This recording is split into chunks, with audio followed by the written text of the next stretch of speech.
This week's question is an excellent question. It's, where does God live?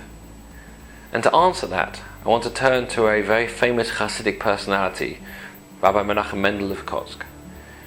When asked the question, where does God live?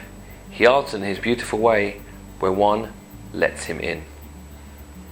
There's a beautiful idea in the portion of Terumah in the book of Shemot, Exodus, which talks about the Jewish people building the sanctuary, building the Mishkan.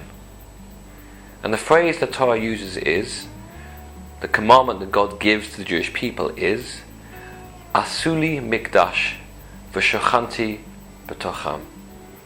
Build for me a mikdash, which is the Mishkan, the sanctuary, v'shochanti, and I will dwell b'tocham, within them. It's plural. And the rabbis are perplexed by this, because we're building a mikdash, a singular building, a temple, a sanctuary for God to dwell. Why does God then refer to his dwelling as b'tocham, in the plural? And the answer fits in beautifully with Menachem Mendel of Kotz's answer as well.